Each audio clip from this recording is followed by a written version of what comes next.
tarihi gömülen halk, düğünkü günün, halk gökmündeki an hem akıl tecrübesinden üdümleştirilen halk, doğru bakalı halk değil. Geçmişini doğrap bilmedik halk, geçmişini öğrenip hem özleştirip bilmedik halk, gelecekten hem katılıp oluydu pervanlıya. Türkmenin oturan yurdu, Türkmenistan duruşu bilen tarih. Ediz toprağımızın kan dökülmedik yeri yok.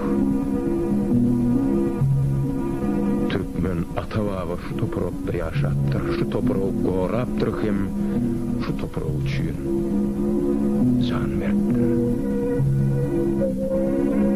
Biz öz ata-babalarımızın kanı tingen toprağı gözümüzün göreceği orum oluruz. On kadarını kımmalı.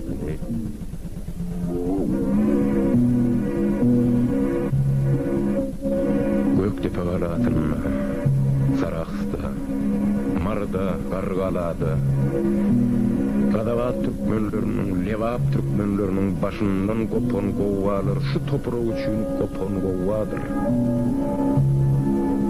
Türkmenin yurduna edilen her bir sütem, Türkmene salınan her bir kılıç, Türkmene atılan her bir ok, bizim halk hükmündeki avadanlığımıza paltırmağa edilen sıyranışıklardır.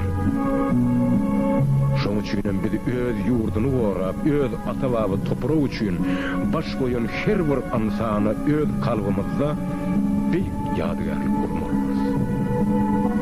O yadigarlyk bizi öz döwletimize, oň midemediligine hem sıyınmadylygına ruhlandyrjak en beýik bina bolmaly. Bizim döwletimizin ruhy binasy bolmaly.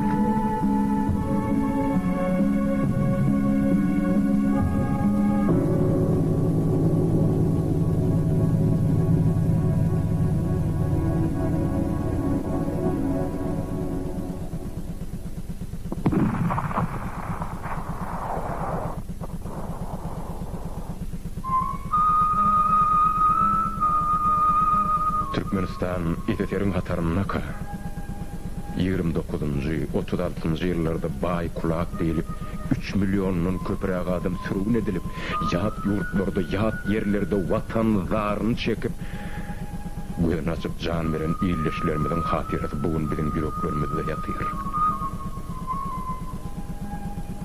36-njy, 37-nji ýyllarda Stalinçilik jedanyň pidat bolan müňlerçe biýuna ýylleşlerimizin arzu umydy, hatyrasy biziň kalbymyzda çyrpynyp ýatyr. Göktepe galasy baradaky ýatlama bolsa, biziň halkymyzyň ýüreginiň başyna dömen bejerip bolmajak ýara bolup sorkulmakdyr.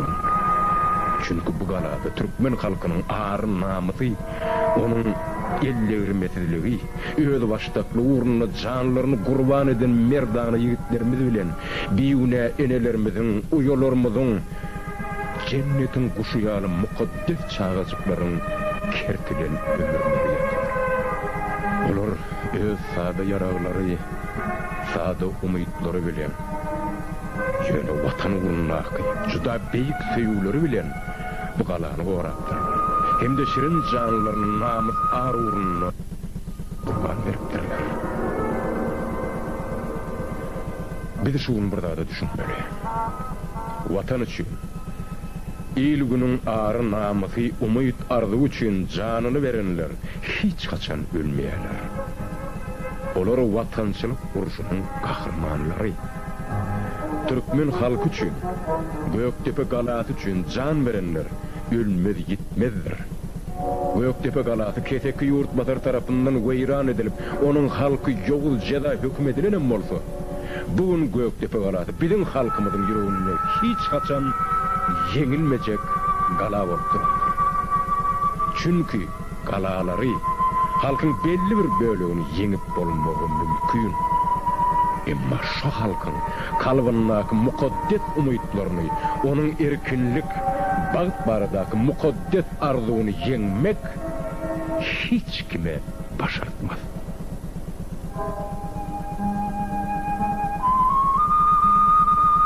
Göktepe uruşunda wepat bolanlaryň ähleti watançylyk uruşunyň gahramanlary diýilip aglan edildi.